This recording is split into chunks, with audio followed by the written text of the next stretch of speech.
What's happening in the canine industry? For all the latest news, views, and expert opinions, stay right here for the Canine Paradigm. You'll hear from industry leaders, experts, doyens of the industry, learned colleagues, movers and shakers, and the odd randy guest. Get the latest insights and expert advice from both here and abroad from the people in the know. Now, here are your hosts, Glenn Cook and Pat Stewart.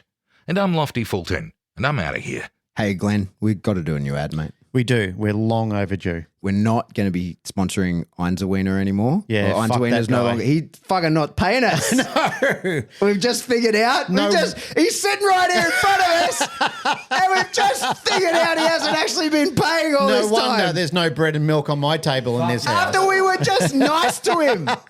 We're Fucking- just flattering him. We were just whining and dining him, looking after him like a big fucking client we'd look after, and then we find out he hasn't Find even out paid he the hasn't bill. been He shit paying the us. bed. He's doing it right now, so we may as well tell people that if they're in Australia and you need dog gear, Don't get it from him. well, get it from him. Wait until he pays the Get bill. it from him so that he can pay us. What's your stupid website, Jason?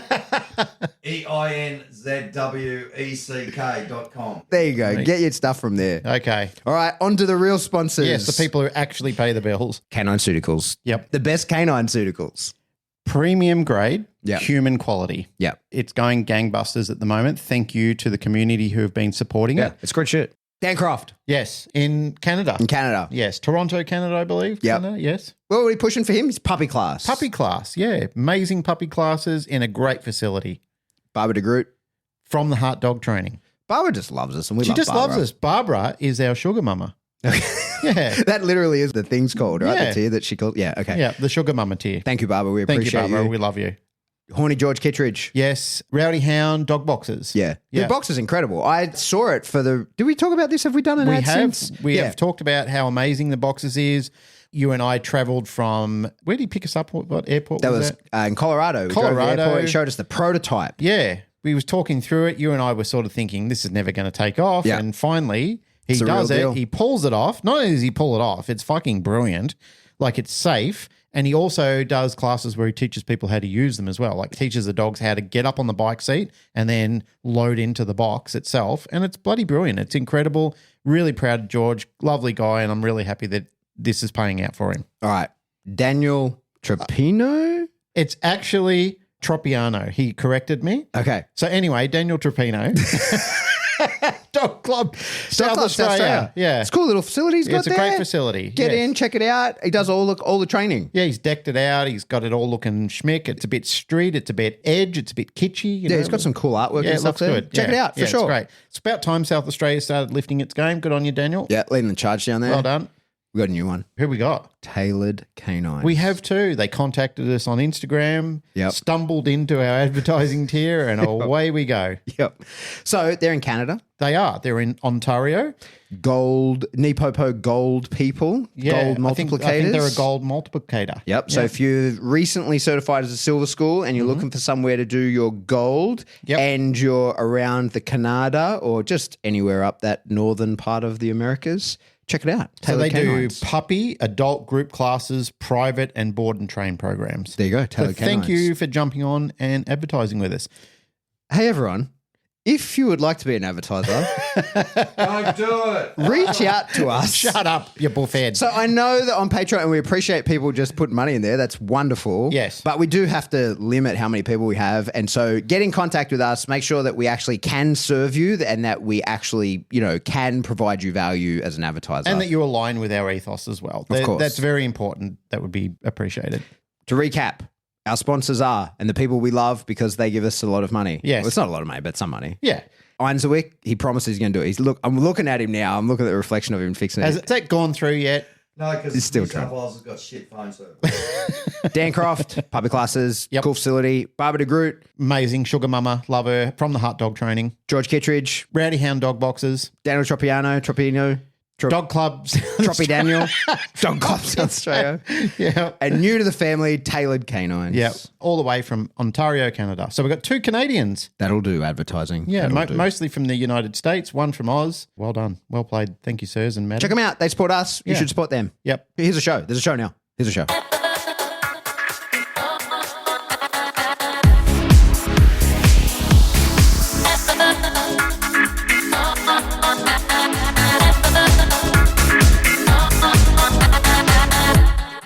Welcome back to the Canine Paradigm. I'm your host, Pat Stewart. I'm joined in the studio today by my co-host, Glenn Cook, and coming back for, I don't know, what's it been? 18 months, 2 years, something? Too long. However long it's been too long. It's Birdy O'Sheedy. Hello, everyone. It's so nice to be back. Thank you for having me. We've all done this before we turn the mics on, but it's great to have you back. I'm so happy to be back. Like, I missed you really much. Like, I was a bit disappearing for a little while from the world because it's what I needed.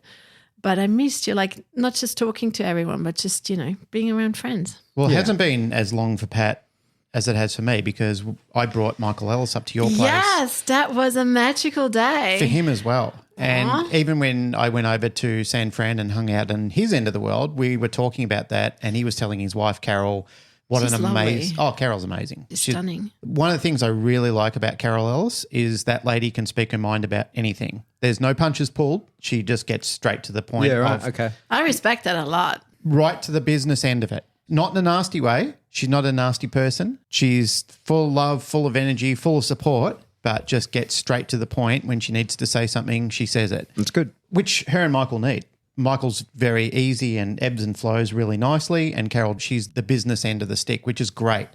We were in a restaurant having lunch together and Michael was saying when I went up to Birdy's place and we were doing this and that beautiful view of the gorge that we went out and saw together and he just loved it. He just had a great day up there. And I knew he would. When he was here, I said, you've got to come up and meet my friend Birdy. She's your people. As soon as you go up to there to the Blue Mountains, you're going to be in heaven. Like it's just a beautiful end of the world. He is such a beautiful soul. Like, obviously, I can froth over his dog training too, but it's just like meeting someone face to face. And if they come to your house, like I haven't been to his school or anything, I met a very private person. He met a very private me, right? And that just is a bit nearly sacred in a way. Like you were there, and it was a family dinner amongst people who had kindred spirits, like, right? And that was just really special. It was definitely a magical moment, a magical day. It was a great day. Hands down. Yep. And that is the word of today, my dear friends. The topic today is the magic of awe and wonder.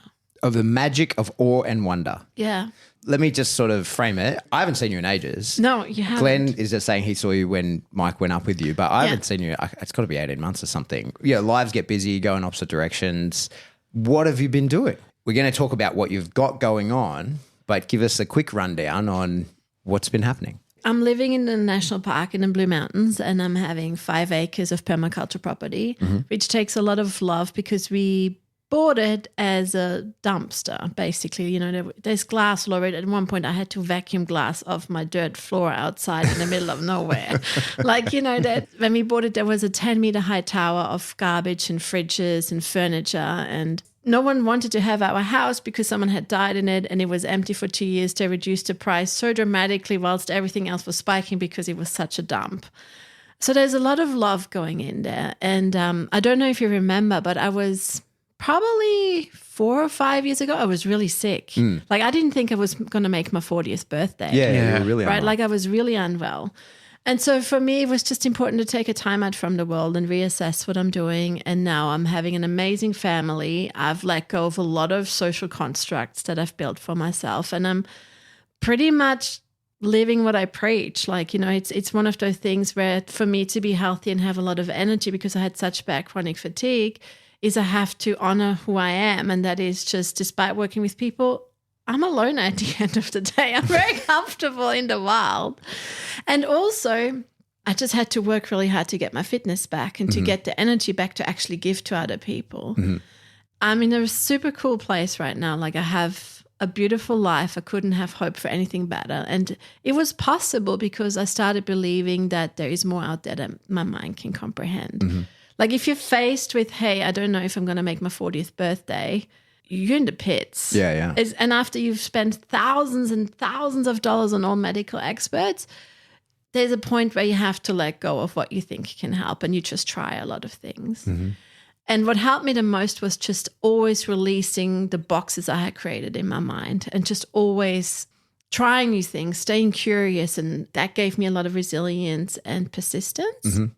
For example, on my 40th birthday, that week, I was invited to fighting class in my Kung Fu, in my Wing Chun school, because I had enough stamina and I had enough persistence and showed the right traits to be part of fight school. So on my birthday, I got invited to Fight Club that we talk a lot about because it's an amazing Kung Fu school, right? Yeah, so it's amazing. So that's a strong indicator that your health is great. Everything's on track. You're doing really well. Yes, I'm probably the happiest I can remember I've Perfect. been. How good very is that? happy. Yeah, very, very happy and also very grateful because, you can't do those things by yourself. So I have a lot of people who love me and support me and, I have a lot of people who just invested in me, like you too.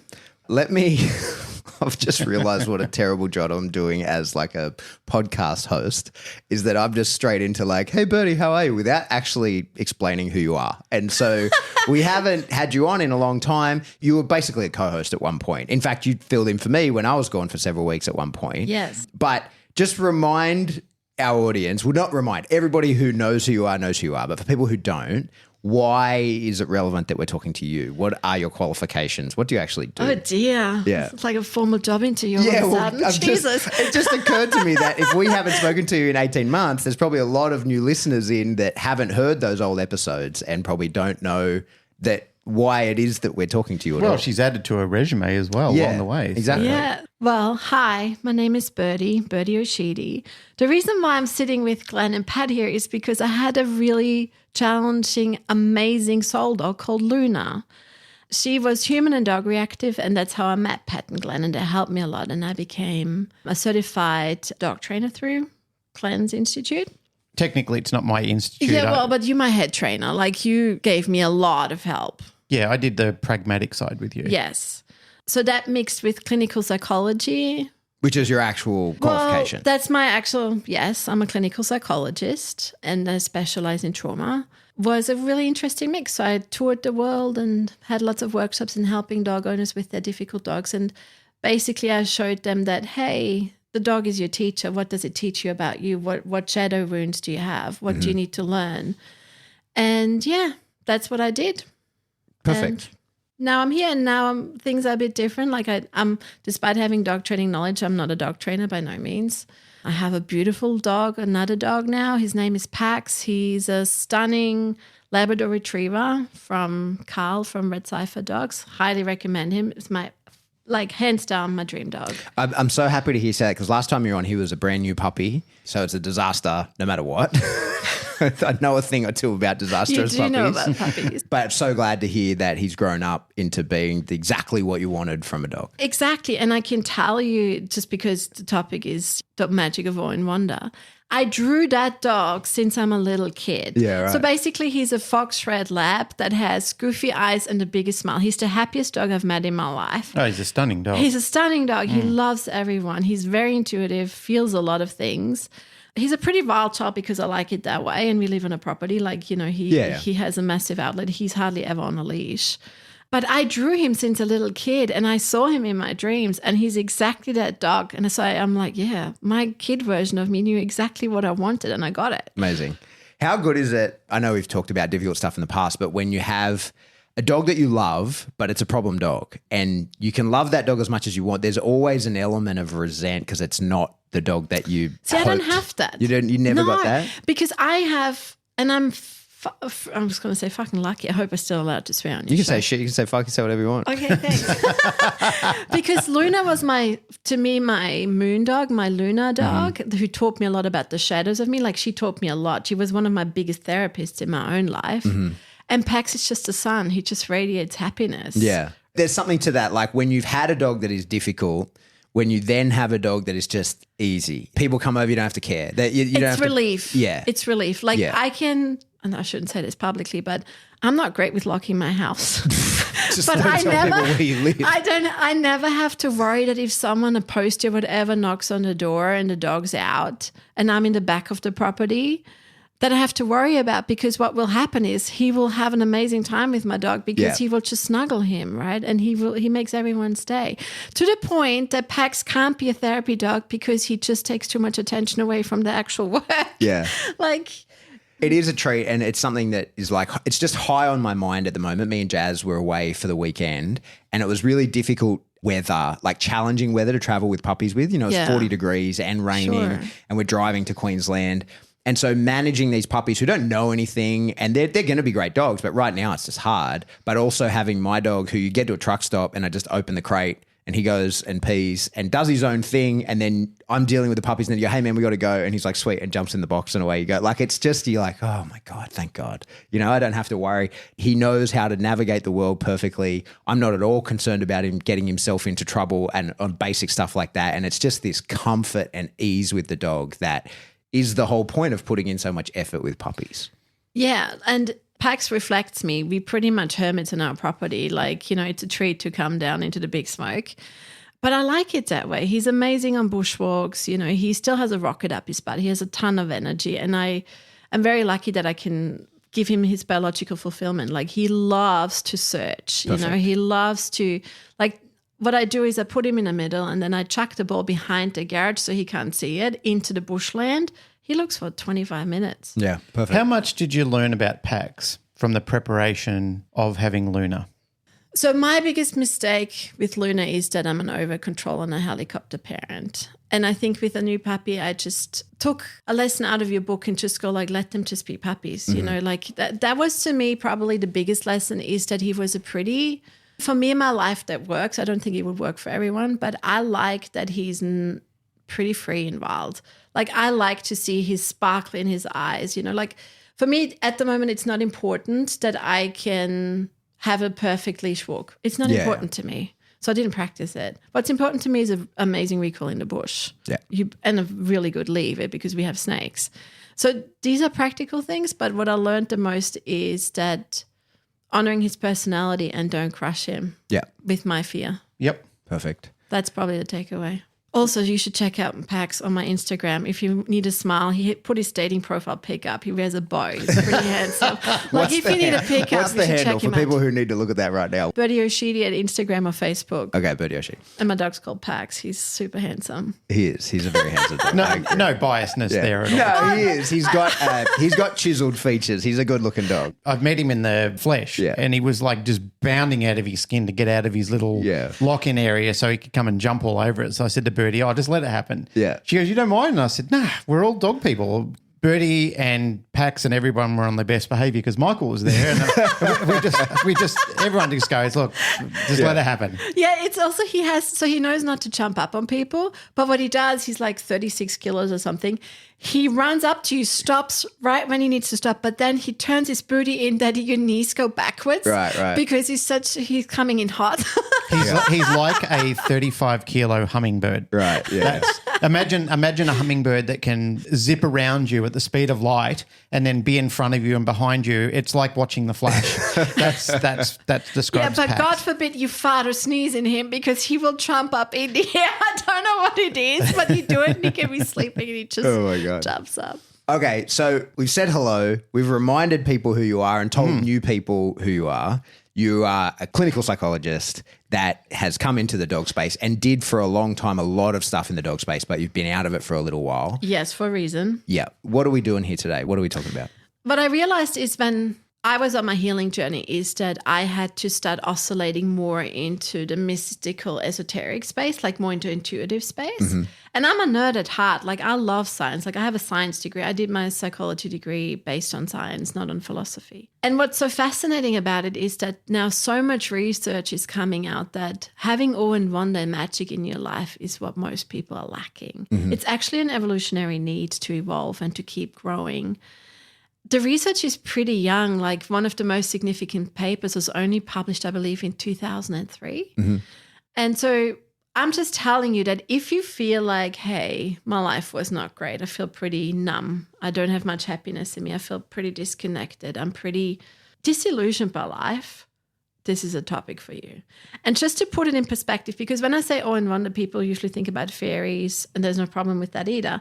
But I need to tell you that some of the most genius minds in this world recognize this. And I have a little quote for you, because this is not just about being airy-fairy. This is really hardcore. And this is really important. So everyone, listen up. Here is something that Albert Einstein, to me still to this day, the most intriguing person ever, because he had visions, right? Like he could conceptualize things that I can't even understand the introduction in a paragraph to his books. And he said, the most beautiful emotion we can experience is the mystical. It is the power of all true art and science. He to whom his emotion is a stranger, who can no longer wonder and stand wrapped in awe, is as good as dead.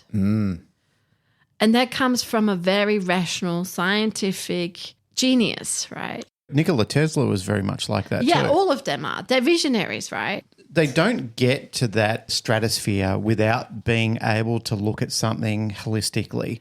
Yes. Like their minds are working on different dimensions than ours. We are very rudimentary the way we look, and we've been educated that way since Yes, we've been we've sent been to school. boxed. We've been told, don't think, what's the word you use, esoterically? Yeah, esoteristically, Yeah. like you're being boxed. You're constantly told Right. that's right or wrong, but We've grey been capped. exists. We're being told, Yes. don't think like that. That's strange. That's weird. And that goes against the Bible and God and everything like that. Like you're a devil or a weirdo or a freak or a hippie if you think like that. But the people who do think about that, they're uncaged. They're untapped. Yes. You know, like they have an exceptional connection to the world and people around them. What they can see in a visionary scope is quite profound. It is. And to me, I'm worried about society because it's lacking. Especially now. Yeah, it's like I feel so. I think the biggest part for me to let go was being so tethered, to really question what I've been taught. You know, like I've been going to school most of my young adult life, and you just realize how tethered and boxed and shackled you've become just in your thinking. Because even when you go to universities these days, you need grants to do certain things. People who give you a grant have a motivation, right? So what I'm encouraging you to do, if all you listen to this and you're hanging up now and you go like, oh, Birdy's not my cup of tea, then please. Fuck off. No, I just encourage you, thank you for having my back, is that you look at all the boxes you've created in your life. Like, how do you keep yourself small? Right? So for me, that's one thing, because I feel like that's the purpose of life, that a lot of people want to keep us small. Oh, that's something to think about. I want to tell you that there is a huge movement, even in the scientific world now, where we feel that we are being too caged, we're being too tethered. Like there's a real movement at the moment where we question things and we go like, just because we don't have language for it or we can't put numbers to it, doesn't mean it doesn't exist. We're just not there yet to conceptualize it. Well, I think that's happening at the macro and the micro. I think that individual people are starting to feel that way in society. Certainly I'm noticing that, but also at a bigger picture, people are, you know, just something that is interesting to me is that every 60 years, classified documents get declassified, you know? And what's interesting to watch at the moment is the ones that aren't being declassified, or the ones that are now, and we're finding out that we've been lied to our entire lives. Oh, totally. Like You mean about the UFO movement? Well, the UFO thing is high on my mind, but the biggest one that blew my mind the other day was that, and we're so far off dog training, I apologize for this, but this is relevant. Do you know Hitler didn't kill himself? So I knew that though. yeah, well, so they told us that Hitler killed himself in a bunker. Well, then why were there US Special Forces teams looking for him as late as the 60s? And so the documents has come out that there were So guys you out looking believe for what him. you read? No, but this is the thing. So we're finding out now that a lot of our history is not real. A lot of our history But is that- fake, that we've been lied to about these things that we just took for granted. I love that you sorry, can I just jump in on one? Of course, it's Sorry. your podcast. Wait, before I get called a conspiracy theorist on that, you can look that shit up yourself. That's a real thing. See, that but that's there were, another box that just put you in this conspiracy theory thing, Yeah. and it's just but, hoax. but there were actual US Army Special Forces teams still hunting for Hitler in the 60s. So if we know that he killed himself in 1945 in a bunker, Why are they were still they out there doing doing that? the job? Right? So I'm with you, darling. I'm with you. Here's another one that's quite simple, and it intrigued me when somebody put it to me the other day. During the lunar landing, the first one, who filmed it? Who filmed it? I don't want to go down that rabbit hole. I'm with you, though. Like, I think there's so much just I'm not saying what's right or wrong. I think everyone should make their own consent on this, but I'm just question what you've been taught. Yeah. Question it, right? Come to your own conclusions. Don't just go like, oh, because an important person said that, believe it. Yeah. But anyway, The filming one really fucks me up because then when you think about film cameras and how sensitive film is. But back then, but back then in the like 60s. Yeah. So anyway, carry on. I'm with you. I'm totally with you. Like you're talking to someone who lives a very untraditional life, does a lot of untraditional things. But what's really important for me that listeners are understanding is you can find your comfort zone in this scale of questioning. You know, you don't have to be as extreme as Birdy who lives in the woods. You can find your own way. Like, for example, if you talk about intuition, people maybe go like, oh my God, you know, they're wizards or clairvoyants or people who can predict the future. No, cooking from your heart is intuition. Okay. So we also have to put just a bit of a gentle reminder here that you don't have to become what you don't want to become. I'm just telling you, don't put a boundary early enough or don't stop yourself to fully developing and evolving, because why wouldn't you want to evolve as much as you can, right? Everyone has a place in awe and wonder, whether it is magic in music, magic in your hobby, finding a flow state, in meditation, in dog training. Like how amazing is it if someone does something like PSA? If you see a dog that has trained all year for it and he aces it at the trial, that's a magical moment. Right? Seeing you guys after I haven't seen Pat in ages, just seeing him made me so happy. I've seen Glenn before. It still makes me really happy seeing you. But you just know that these special contacts of people who you know you have a connection with, they're magical moments. Don't judge it by go like, oh my God, magic is crazy, crystals and all of that. Can be. I think, like it, but you don't have to. I think Russell Brand said it well. He has something called the Frues or something like that on YouTube. The truths. The Truths, yeah.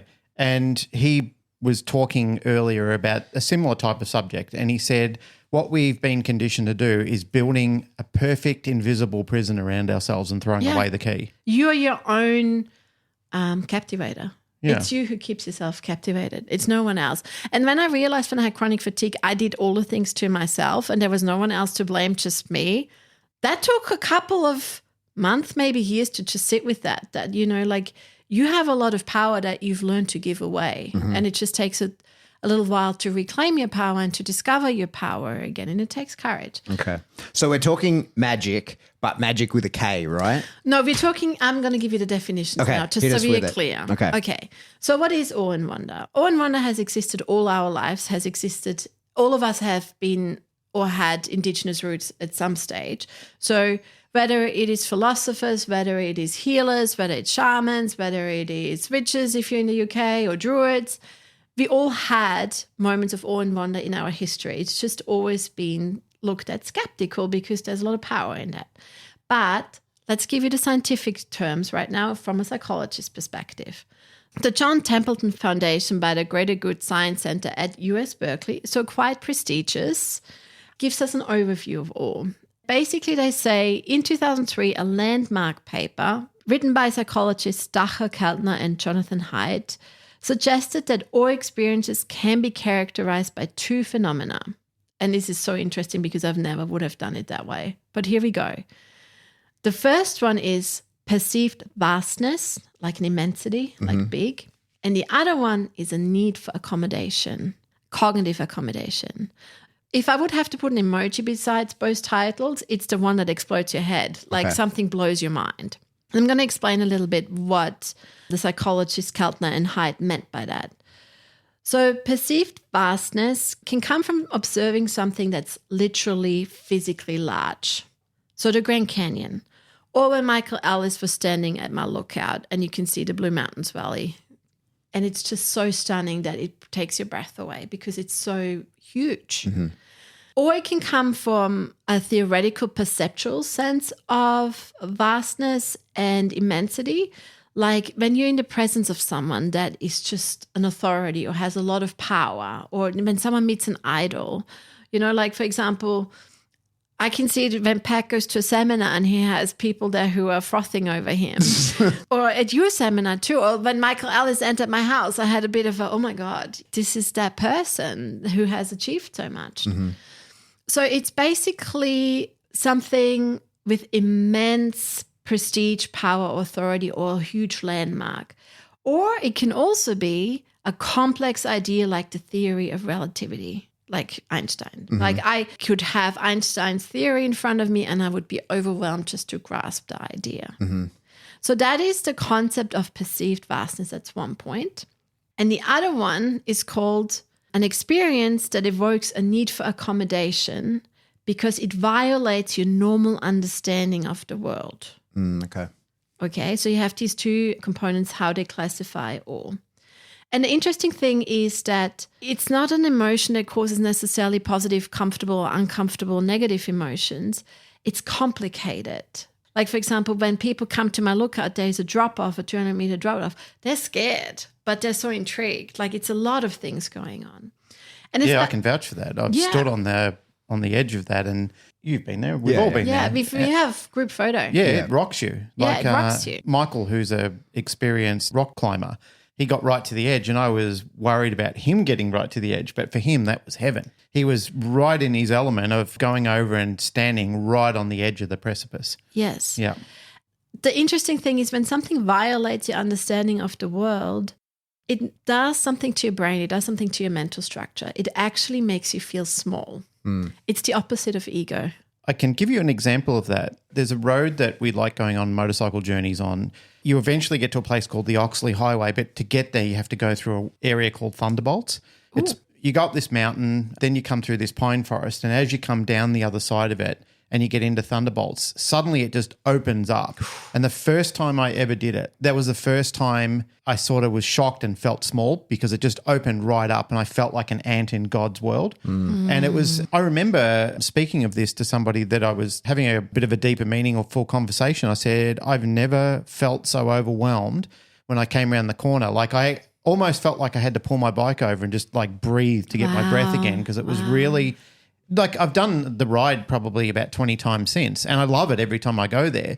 But the first experience was unlike every other experience I've had. Like the first experience physically took my breath away. Yes. It was so overwhelming to come through it because I was concentrating on the road and staying upright on the bike and suddenly it's just like, boom, you come out and you're just in this expanse and it's massive. It's awesome. And you just realize, my God, this is just one blip on a map in New South Wales and yet I feel so small here and so powerless. The way I described it was the Valley of the Giants. Wow. It was amazing. It was incredible. Do you know what I love about this is that, I mean, Australia is a stunning country, but even in my village in Austria, I would have a sense of that if I would look up a mountain. Oh, Austria is stunning. Yeah, or in Canada or in America. Like the beautiful thing about awe and wonder is it follows you wherever you are. You just need to learn to look for it. And aren't you lucky to experience that when you do? Like the feeling that you have, like it's... The gratitude. Well, it's like your heart explodes in your chest. It's incredible. So the interesting thing is like when we need to make a cognitive adjustment, a cognitive realignment in our brains for it. So society at the moment, maybe not so much this generation, but before us has been taught that these things are hard to get by. You know, like we have just not understood how important they are. So I believe I learned a lot about plant medicine and helping people integrate plant medicine experiences is that it's kind of sad that we need to use sledgehammers of such mystical experiences because we have not understood the kind of like the fine work of seeing awe and wonder in all around us because we're so numb to it, right? And I have massive gratitude to plant medicine and I had many mystical experiences. Like I'm someone who on the sliding scale of how willing are you to go into the mystic experiences, I'm right out there. Like I was on a vision quest camping a week under a tarp in the middle of the bush with hardly any food, no food and clothes on. And it was a magical experience and it turned out very differently than I thought it would. And I got really nourished. But I just want to tell you that we are numb to awe and wonder. And part of my mission now in my life is to bring that back because I think it has one of the most healing components in people's lives. Like we have so much research already showing that if you learn to have awe and wonder in your life, and I can teach you how, your life will change. And I'm going to tell you a little bit about that. But I just think that even when I remember Pat and I, we talked in previous years, we talked a lot about our dreams and our visions and all of that. And remember the post that I sent you about Q the other day? that was for me one of those moments where I'm like, wow, I was able to share an amazing vision and dream with a friend, and we talked about it, and we had enough trust in our relationship to do that. But also it was mind-blowing to the point that I still remember it. And so there's also just this beautiful thing of that if we celebrate awe and wonder, or like how I could, vicariously live through Glenn's motorbike ride, the Thunderbolts.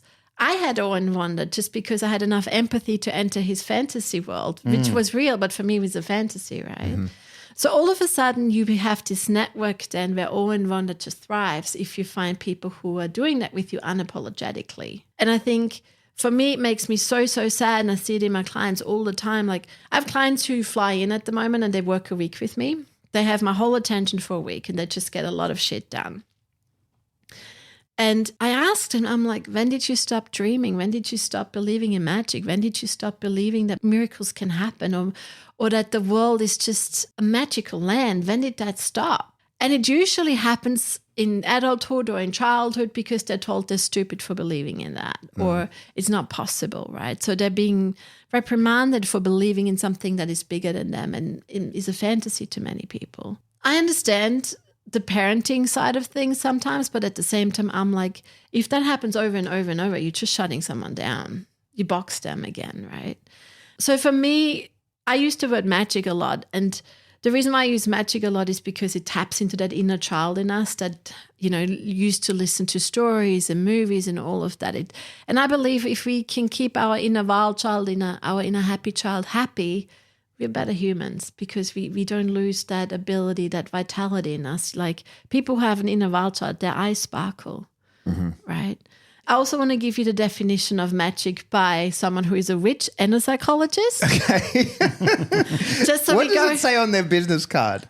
Oh, she's a lecturer at very prestigious universities. It's Dr. Vivian Crowley. Which does she put first? Like on the business card, does it say psychologist/witch? Or Dr. does it Vivian say Crowley, witch? I would have to have your business cards to answer this. All I know is that she's highly recommended. Interesting surname, Crowley. Crowley has been I know. associated with witchcraft and demonology and... Yeah, it's also in the movie, right? The Good Omens, like the demon was called Crowley. Yeah, but Crowley is associated with demonology and... Look, maybe she comes from a beautiful, powerful lineage that hasn't been smothered. Who knows? Could be. Okay, so which goes first? I don't know. I don't want to speak for her. But what I want to give you is so I've given you a hardcore Berkeley University kind of definition from hardcore scientists.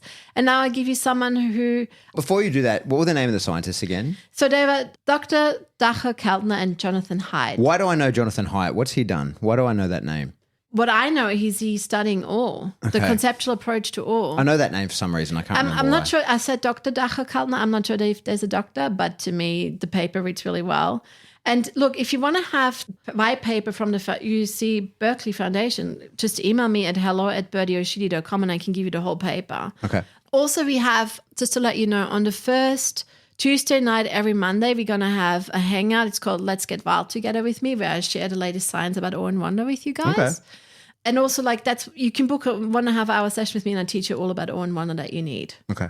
I really believe in it. And I'm working with trauma specialists from all over the world. Like if you're in England, you have Sharon Miller. If you're in Scotland, you have Susan Simpson. If you're in Queensland, you have Graham Kell.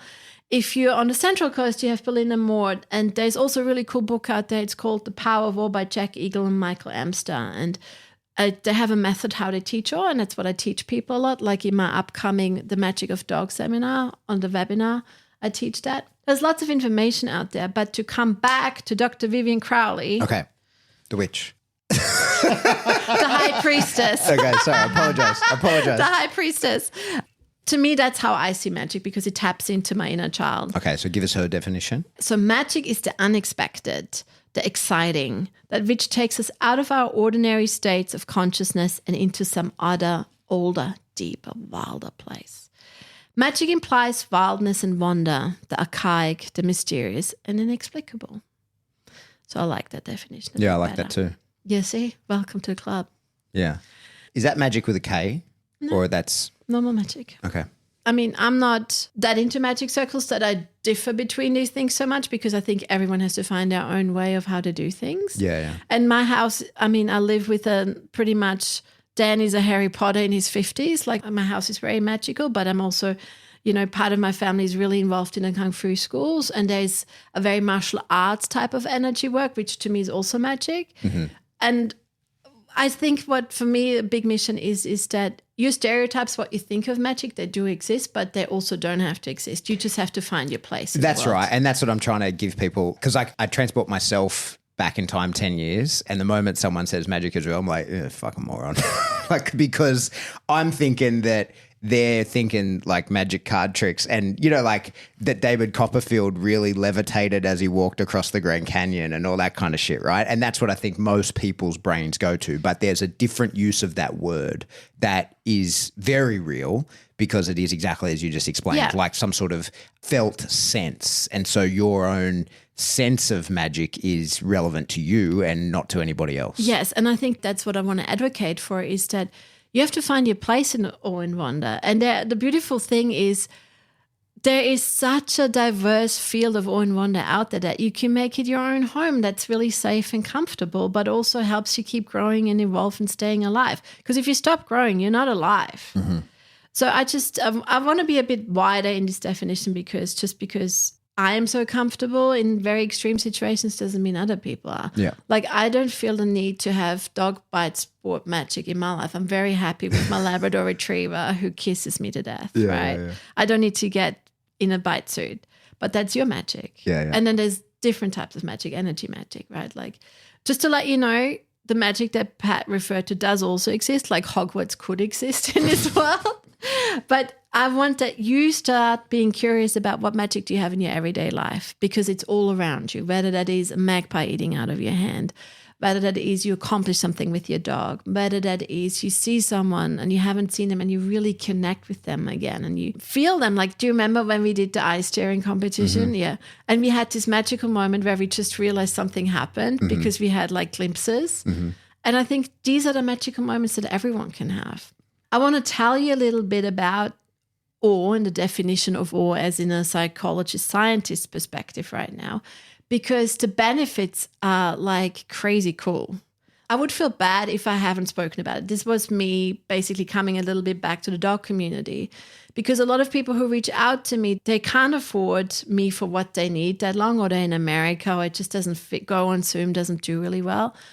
But if you want to have a 1.5 hour session to learn about awe and wonder and have these benefits that I'm going to list, please help yourself, or with someone else, but help yourself, because I believe your life will improve. I really, really do. All right. Hand on my heart. Okay. If we think of awe as a super emotion, like how you have superfoods, awe is that super emotion. And they have even greater health and wellness benefits than other emotions. And that to me is really interesting, because I feel like I'm lazy at my heart. So I want to be really effective and impactful in what I do. And for example, I meditate most days, but that took a lot of discipline to get to the point that I really meditate every day. And if I wouldn't have had awe and wonder, I would have given up on meditation. So for me, it's worth chasing something where I'm like, you're a big hit. Like if I do that, you will cover a lot of other things in my life. So I don't have to do other things. Do you know what I mean? Yep. I have to be efficient at the end of the day. So what science has found out that a lot of big effects I've associated with the word awe in a psychologist kind of definition. And first of all, it promotes cognitive changes that make you widen your internal world, your entire internal assumptions. You basically like a kid that learns again. You're letting go of all constructs and you grow again, right? It allows us to process new information in a way that isn't familiar and expected. You're being flawed. You have to comprehend something new. So you're having to be a bit resilient, because you go like, the mind-blown emoji just comes to mind. Like you have to make sense of that. So you're challenged. You're making new cognitive pathways, neurological pathways. It also creates a non-judgmental and an open mind, because you can't judge something you don't understand, right? So for me, that creates a nicer society, because if we all practice non-judgmental cognitive approaches, then I'm like, well, we practice empathy at the same time. To me, I'm not sure if that's scientifically correct, but I would think so, because you have theory of mind, you take perspectives. So from a neuroplasticity point of view, and also from a societal point of view, for me, that's huge, because I feel like society very often is just so entrenched in old thinking and we've forgotten how to grow. So that's to me massive, huge. The second one is it just relaxes you. It makes you comfortable. Like when you go through that canyon and you're even on a really cool motorbike, you go like, like I saw you in your chair. You didn't go forward. You went backwards. Your body relaxed into that awe sensation. So it naturally just soothes the mind. It lets you forget what you were struggling about. Like Packlin and I, we had a discussion before what challenges we have in our lives. And yes, you can sit down, you can use cognitive behavioral therapy, or you can meditate, or you just have awe and wonder and you go outside and you open your world to nature's pretty much everywhere. That's why I love nature so much. And you just automatically relax. Like if I would be on the beach with you guys and I would sit there and we would see the sunset on the beach, we both would have a moment of, it's nice. Somebody who's actually a very valued friend and somebody who regularly keeps in contact with me is Melanie Benware. Like, yeah, she is amazing. Melanie, amazing, incredible. You like, are amazing. I don't think there's hardly a day that goes by where Mel and I don't talk. We had a friendship and it's maintained the whole time. I'm a terrible friend. I'm one of those people who can go a year and then think it's the second day. I'm very similar. Like Melanie hasn't heard much from me despite me adoring her. Like one of my long-term best mates, a guy called Darren North, him and I are the same type of person. We can go years. And the minute we contact each other, it's like Tuesday and Wednesday. Mm-hmm. There's no disappointment. There's nothing like that. Melanie's she's a better friend to me than I am to her, because if she notices it's been a while, she'll go, hey fam, it's been a while. What's happening? What are you up to? How's Narelle? How's Ladybug? Blah, blah, blah. Maybe we just needed to acknowledge that Melanie Benway is amazing and we're grateful for having people who go like, hey, you still alive? There was a strong point to it. But anyway, I'll have to come back to it. Good luck editing that. Yeah. So another cool point about awe and wonder is that it really increases your curiosity, like because you're tapping in your inner happy wild child again, which is an essential part of you. The more you have a desire to explore, the more your resilience goes up. Like you need curiosity to stay resilient in this life. Okay. So that's new to me. I don't know about that. No, it's in psychology, curiosity and resilience have strong correlation. Really? Yeah. Okay. Yeah. Curiosity and resilience go hand in hand. Okay. Yeah, they're super important together. Yep. For example, if you have chronic pain, curiosity is your number one tool very often. It's a part of pain management very often. Yeah, right. Okay. So it's refusing to go into the boring status quo. Yeah. And also it makes you question things a lot. Why is this that way? And I have a beautiful kid in my life who challenges me every day. How does this work? How does this work? And you realize that as a kid, you question things. You don't just take things for granted. Mm-hmm. This has been transformative for you, hasn't it? Like this whole journey that you're on now. Yeah. I can see how much happy you are and I'm how very happy. You're so much more vibrant than you have been over years. Like you don't have, I'm saying this with affection, but you don't have that sort of masked pain that you had before. Like you seem like you're unburdened. Like you've been able to remove the shackle that so many of us willingly carry. Yes, I have. Like to the point. It's difficult because that's hard work. As I talked before about Russell Brand's point, often I find myself putting myself in a shackle and carrying a ball around, and it's generally for other people, and I blame them for it, but it's me doing it. Yes. Like I'm the one who actually keys it to my leg. And I know I'm talking ethereal concepts here, but this is how I feel about things sometimes. I don't think so, because to me this life is like a video game, right? I'm a one-person player. Oh, don't even get Pat started on that. You saw my face. You saw my face just twinge. Oh my God. Well, okay. Well, hello there. but It's all a video game. None of it's real. I'm with you. But to your point is like I had to go to the GP the other day and she's like, can you explain to me what you've done? Because you've come out from thinking you're going to not make your 40th to being so vibrant, so abundant. You have so much energy. And she asked me a lot of questions. She's like, do you exercise? I'm like, yeah, I train 2 or 3 times a week in martial arts. I meditate. I eat really well. I grow my own food. I have a very active garden life. I'm helping raise a kid. Like, I'm busy. And also like I'm switched on in my head a lot. Like I have to be, right? And she's like, you cure chronic fatigue. And I'm like, maybe I did. Like I still have days where I'm tired, but that's pretty normal.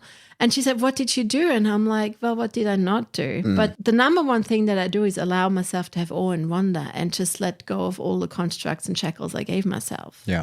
And if you would be a private person in my life, you go like, whoa, Birdy, you really live an untraditional life. Mm-hmm. And that's, I think, the freedom you have to give yourself. You have to go like, what actually fits my soul? Yeah. What works for me and what doesn't work for me? What do I need to do? Where does my energy go? And that takes years. Like for me, this is not something that happened overnight. Like I've worked fucking hard at this, relentless, and I had amazing support, but it's worth it. Like I'm 41 now. I want to have another couple of decades of fun ahead of me. Fuck chronic fatigue. Mm-hmm. But in saying that, it's a happy end story. Sometimes there is no happy end. Like, like I had also terrible things happening this year. Like I witnessed a baby die right in front of my eyes, like that's terrible. Oh, that's not nice at all. And those parents, my heart goes out to them because I don't know how you can recover from something like that. To me, awe and wonder also is there to give you resilience that you make sense of your life, like why you're here. You need to understand why you're here. Because if you don't, what are you doing with your time? You're just a zombie. That's me though. Maybe that's not you. If you go like, hey, I have nothing to lose, then that's also cool. I remember that concept from Kung Fu Panda 3.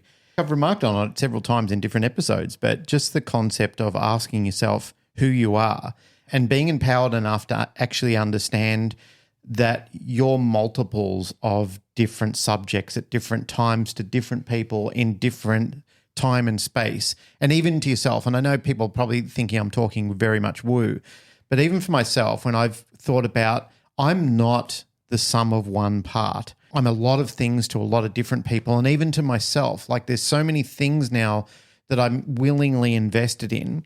That reminded me of the conversation I had with Melanie Benware. Melanie and I were talking about some people who get categorized into this all or nothing sort of category. And she and I were having this very long, detailed, deep conversation, which I really enjoyed and I appreciate because Melanie makes me think about things sometimes. And she said, what about at times where people who come into dog training, they literally invest everything into it and then find out it's not working for them? And I said, yeah, crushing.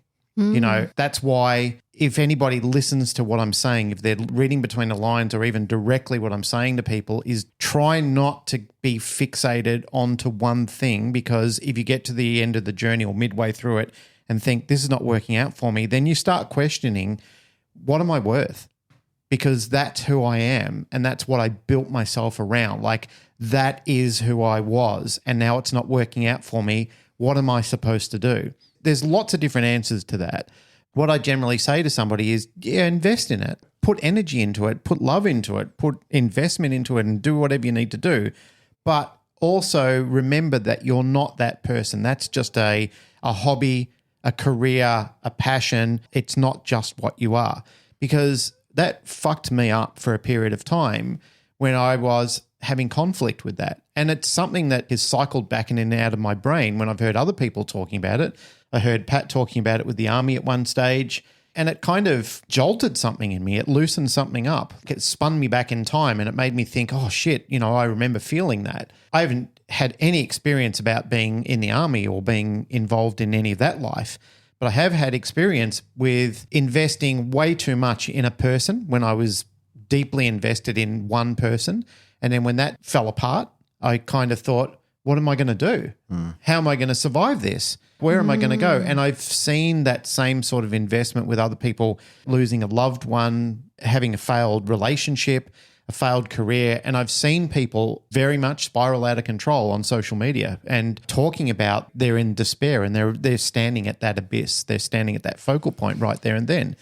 I do try and encourage people, like, this is why when you're talking about having those experiences and those shock and awe moments, it's transformative. It does change you and it makes you realize, it gives you insight that I'm not bound in any one place. I can be multiples of different people at different times in different aspects. The freedom and the exhilaration that you actually feel from that, I don't know if there's any accurate way of describing it. It just makes you realize, well, it gives you a huge sense of relief. Yeah, and I think that just shows to wisdom that you know yourself so much because, I think the cool thing about life is that we can have so many different things that work for us and what don't work for us.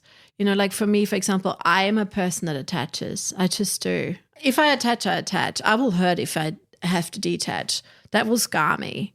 But that's okay because I know that and I'm willing to take the risk. I'm also willing to put the work in to make it work and show up and do the hard yards. But in saying that, I also feel like what makes me so sad is that, for example, as a therapist, you talk a lot about love. Love it's a core topic of every therapist, right? And then you look at the research and you look at what we've been taught, and there are just so many lies about love that we're being taught, and we're just being so brainwashed with what love looks like and what's important. And we're not being taught how to make relationships actually work. We're always taught what we want, but we're not being taught what we need to make it work, or how that looks like, or how to be okay if it doesn't work out, right? Like, we're being set up with a carrot. You want this, but no one shows us how to get there, essentially, right? It's a roll of the dice very often. That makes me very mad very often. But, you know, for instance, your beautiful wife, Narelle, or your beautiful wife, Jane, are to me people that I don't see very often. Like Jane, I have maybe met once in my life. Narelle, I have more contact with. But to me, they're mind-blowingly cool.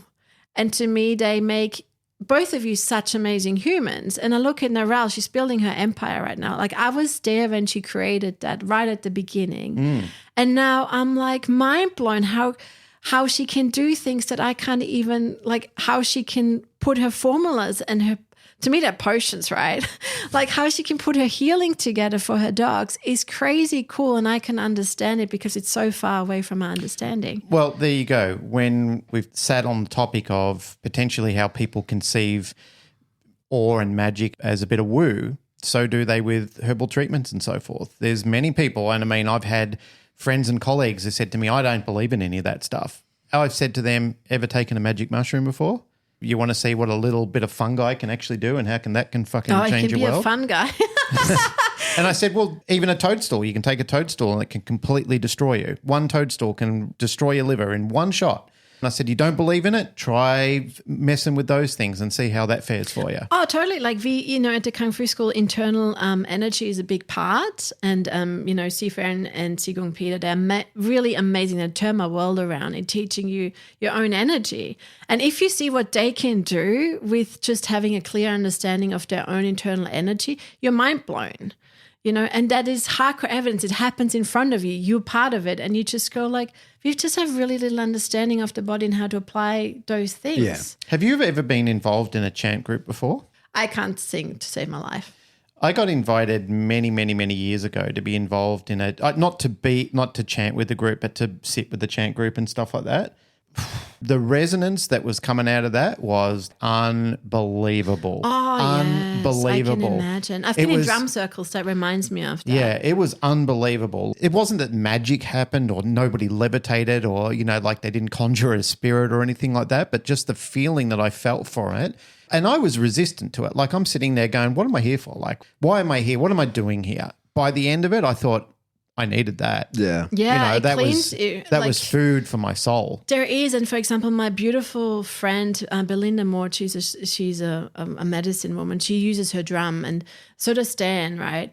And they cleanse you, and they bring visions in you, and you get in touch with your own inner wisdom again. To me, and no matter wherever you are in your journey, you get what you need. And to me, this is just something magical, and there's a reason. Like, there's so much research coming out why bonfires are so healing for your soul, because it actually activates bilateral stimulation in your brain, and that makes you process things and releases trauma just by looking at a flickering flame. If people are wondering what this has got to do with dog training, I think a lot more dog trainers need this than don't, because dog training, the community, as nourishing as it can be, it can also be very aggravating at times. There's some very high-level aggravating people in this industry who pick the flesh off your bones. And having a little outside excursion and having some soul food from time to time and being around people who fill your cup back up, it's very important to do. You do, because if you're a dog trainer, you're working with people. Most dog trainers don't like people as much as they like the dogs. So you need to know how to fill your cup. Well, you're dealing with a lot of problems too. Yeah. Like you're constantly getting told about the problems. There is gratitude and there is a lot of, like a lot of fluff and a lot of building of your ego, but there's also... It was interesting. There was a show that Pat and I did a while ago, and we both talked about doing Zoom consults. All of a sudden, I got a rush of people saying, do you do Zoom consults? And I said, yeah. And they said, well, why didn't you say so? Like every other episode, you make it sound like you're not interested and you're too busy. And I said, what do you want to talk about? And they said, business, all sorts of stuff. And I've had 3 consults recently where we talked about life, and there were some strong emotions being shared between men, women, everything. Like we got down and dirty with some things that are really upsetting people just in the business and in the dog training world. I do a lot of those. I don't talk about them much because I have no qualifications in that space. I usually am pretty clear with people like, hey, I don't know what I'm doing, but this is your hour. You have bought it. We can talk about anything you want. And then I usually find myself at the end saying, and now you should talk to Birdy. Exactly. Yeah. As a caveat, I must put in that I too express that I'm not a counsellor. I don't pretend to be. There's enough dog trainers in the world who try and trick people into believing there's something they're not. That sounds a little distasteful, but it's very true. There's a lot of people who really cross an ethical threshold and claim themselves out to be this mystical shaman guru type of person, and they're everything but that personality type. And, this is also what I think what is really important. I think the more you know your own need for awe and wonder and what type of mat you are, the more you are careful and the more you slow and steady, right? Like you just have to find what's your medicine. Not everything will be your medicine out there, but I want to give you a really safe way of having awe and wonder in your way. Give it to us. For example, nature is a great way. Also, just letting you know, there are many more positive benefits of awe and wonder. Like, for example, community. It fights loneliness, which is one of the biggest predictors for death. Mm-hmm. It kills people on the regular loneliness. It also helps with your mental health, like depression, anxiety, stress, cardiovascular disease even. And it makes you feel magical because, for example, when you have a sense of awe, your sense of time expands. Just to name a couple of interesting things, but overall, I think it will make you a better human. And I think it will contribute to a better society because it is kind of like it doesn't fully dissolve your ego, but it expands it. So you have an integration of who you are and you become a bit smoother around the edges and internally. So to me, I really advocate with a couple of people at the moment, and these are very well-seasoned researchers, that if we have awe and wonder more in everyday life, people would be having a better life. Mm-hmm. And that's my mission at the moment. I want to help people find their own kind of magic in whatever they want to do, if that's in their cooking, if that is with their dogs. And I have a dog webinar coming up where I show them how to have awe and wonder with their dog so they can really tap into that and help themselves and their dog. Touch on that. Like, obviously, that's a thing that you're going to do. Give us the wave tops of that. Well, basically, I feel that to me, dogs are one of the biggest teachers you can have in your life. To me, my dog Luna was my guru for many years. Like, she knew me better and knew my weaknesses better than anyone else. So I knew a lot about how to troubleshoot behavior and what she taught me about my shadow side, but I didn't know how to fully enjoy her. And to me, dogs, they're so cool in bringing you awe and wonder, but you have to learn to do it with your brain and with your emotions. Like, you have to really learn to absorb that, because a lot of the time we're driven by outcome, or we're driven by a certain technique or a training exercise.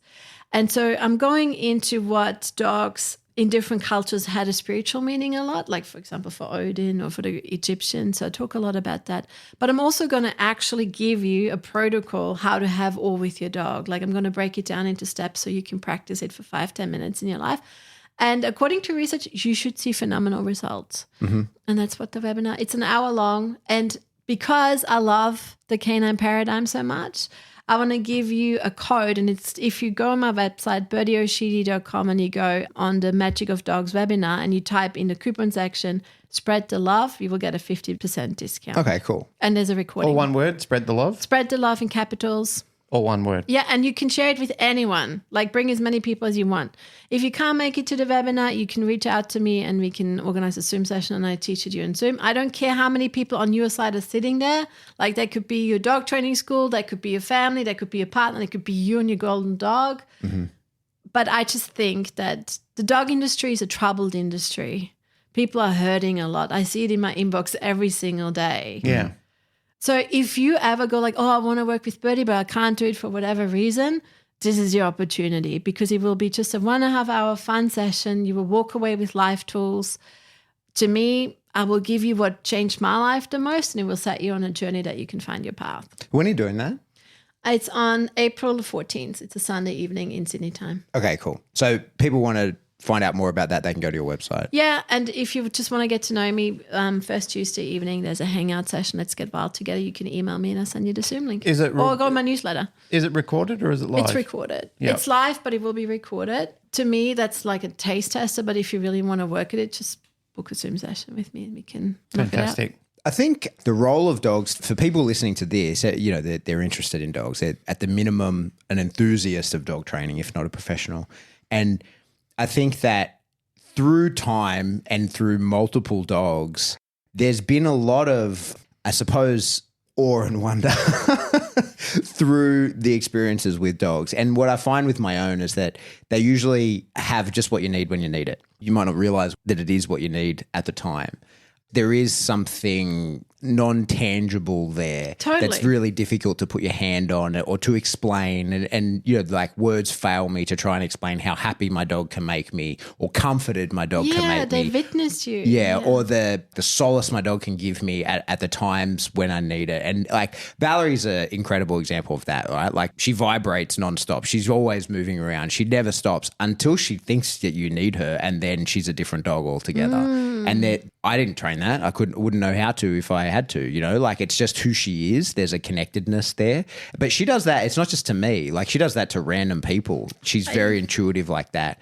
And, I'm a real dog trainer. You're a very good dog trainer. But I'm not, sit with the dog's energy and convince it not to be reactive. I'm like, no, fucking train that dog. I'm into the real skills of it. But I do observe that side as well. Like there is something there that is more than just what we can perceive. That's for sure. Totally. And I can tell you, for example, packs, when people come for a week to work with me, they go through deep things. Like they have a tailored week program to work with me on my property. They love packs. Like I mainly have dog lovers coming to my house, right? And I tell you, he absorbs their emotions and I have to take really good care with him. Yeah. And he's not a therapy dog, nothing. He's literally just greeting them and saying goodbye. But he's so sensitive. He's such a sponge for other people's emotions that I'm like, you're so sensitive, you just absorb it. Like even when I come home from a stressful day, he can be sleeping, he comes up and within 5 minutes he takes my energy and whether it's angry or frustrated, and he starts having mad zoomies just because he doesn't know what to do with the energy. He doesn't judge it, right? So then I have to go out and work with him and then I feel better because I had fun with him, right? But in the end, I think if we look at dogs as something like, when in the old fairy tale stories, magical people had familiars, like a witch had a black cat or there's a hero with a dog in the story.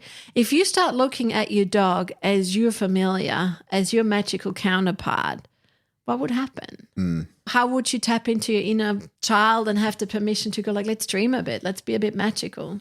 It's very difficult for me not to imagine my life aligning with a dog now. Like I contribute dogs to saving my life, like keeping me, and also sort of like a SPAC filler for the things that were really chaotic. And at one stage I felt like I was riddled with holes and it was the dogs that filled them. And that was the remarkable side to it. Like, going forward now, it's not a crutch.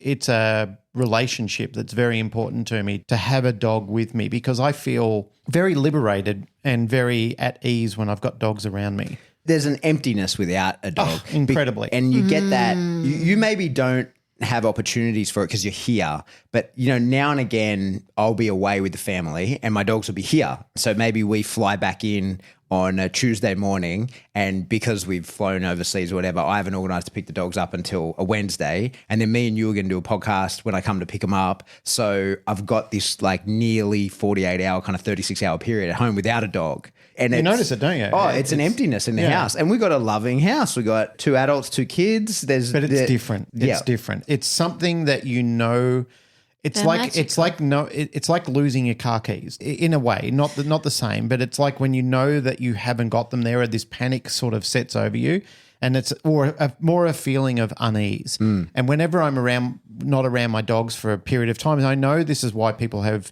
such a special relationship when they've got things like PTSD and they need those dogs to reach down and touch. Like my buddy Q, when we were going away doing the red team things, he's always got his little Springer that he can just reach down and feel her breathe. Like when he's feeling uneasy. Yeah, he does. He feels like it's his lightning rod that he can just feel her breath and the panic that he has and the feeling that the world is swirling around him, and touching that dog just suddenly makes everything okay again, and it gives him a peace. You know, there was a lesson I was doing here the other day, and there was a little Boston that I was working with. The dog has nipped and bitten quite a few people. All dog trainers hear this. It's not me trying to make it sound like I'm remarkably different. All good dog trainers experience this. But when I was out there, the dog was just like completely bouncing off me the whole time. And the owner goes, "How do you do it, mate? How do you have this relationship with a dog that you've just met?" And I said, "Your dog is getting from me what it needs, and it is lacking from you." And I said, "My job now is to teach you how to have that, how to emulate what I'm doing with your dog." I said, "You're ignoring the things that the dog needs." And I said, "It's like children too." I said, "Children resonate with people who are fun." I'm not a dad, but kids see me as fun sometimes, and they'll come over and hang around me and talk to me and do stuff. And Narelle's not a big kid person. She goes, "Oh, you always bring the kids over and stuff like that." And I said, "Because I am a kid. I am a kid. That's who I am. I'm a big kid, and I like joking, and I like being silly. I enjoy that world. I love the silliness that kids have. We lose touch with that as we get into adulthood. do. But we're instructed to. We're instructed Yes, to be serious yes. and be staunch and stand up and Be a man, be a woman, whatever that means. I don't really like spending my time with people like that all the time. I like silly people. I like people that love to have fun and are reminding. Pat just says these most outrageous things sometimes, and he's got this silly laugh that he attaches to it, and I love it. That's why I enjoy being around him. Sometimes he's like the little brother I always wanted to have and never got. And hearing him say these things and tell his stories and then have that big screaming laugh that he has at the end of it. He does have an amazing laugh. Well, he just knows how to be silly. You know, like he can be very serious, but he also knows how to be silly. And I like being in the company of people that like to do that. Again, circling back to this story about the guy with the dog, many people with dogs, many clients that I've had, they don't know how to do that because they've never been shown how to do that, or they've been told don't do it. I think that's a problem for our dogs, is they just think, oh, you're not a really fun person. You have nothing to give. Yeah, totally. If you look at, like, my hardest lesson with Luna was I didn't know how to play with her because I was too adult. And I think, this is, if I had a wish for the dog community, is that we allow ourselves to be that inner child with our dogs sometimes. And that's what I want to tell people as well. Like, that awe and wonder comes from a childlike, happy place where someone gives you permission. No, you keep that part alive in you. It's necessary because it's the part that helps you evolve and be healthy. And if we look at awe and wonder and bringing community together, I look at the table right now and I'm like, far out. I love you guys. Like, it's so nice to be back and to talk about these things and to be honest. Yeah. I'm glad to be talking to you as well. Yep. I've got a lot of stuff going through my head I'm happy we're here. You need some food for the soul. Yeah. Hey, so tell us about this webinar because we've got to do the wrap up. I've got people out there ready to train dogs. Give us all the details so that people can... go on birdyo'sheedy.com. The webinar is called The Magic of Dogs. It's on Sunday, April 14th. It might be repeated again, but there's a recording available. So it's evening of Sunday. That'll be tricky. Most of our audience is in America. So can they catch a replay of that? Yeah, there's a replay. Yeah. And if you type in the coupon section, spread the love, capital letters, you get a 50% discount because I love the Canine Paradigm. Yeah, cool. Thank you for doing that for the listeners. No problem. If you can't do that, just book me for a one-on-one. And we do it one-on-one. I'm glad that you're back. I'm glad that you're able to help with the dog community. I've been referring people to you in your absence anyway. Well, the dog community... Because I don't have anyone else to refer them to. Thank you. See, there's that laugh. That's a laugh I'm talking about. But I'm glad that now you will actually be able to answer the phone. Not that I give anyone your phone number. I mean, like, send Please them to don't. you. I won't. Thank you for having me. Thank you for doing it. There's a lot of value in it. I'm glad that you're It's so here. nice being back. All right. Anything else to say before we go? I wish you all magical, beautiful lives, and you're in charge of it, so do it. That's it. Yeah, good close. And this is all a video game. It so is. That's it for another episode of the Canine Paradigm. As always, if you like what you hear, go into the settings of your player's menu there and leave a comment. What do? We leave like, share, review, all of that. All of it. On whatever just get on platform you download any it directory from. and go nuts. Yeah, just write it down anywhere. If there's a piece of paper in front of you, just write us a review. We'll get it somehow. If you want to support the show, the best way to do that is Patreon. You can jump into there. A couple bucks a month gets you this giant backlog of information as well as new stuff going forward. I go live in there once a month, answer your questions. Anything else you want in there, just let me know. I'll do it. Why not? Yeah. If you want to get in contact with us, best way to do that is to jump into the Facebook discussion group. It's called the Canine Paradigm Discussion Group. There's a lot of good conversations happening in there, and I'm always really proud of the way that people interact with each other in there. Or if you want to send me and Glenn an email, you can shoot us an email. We are info@thecanineparadigm.com. Love you all. Goodbye.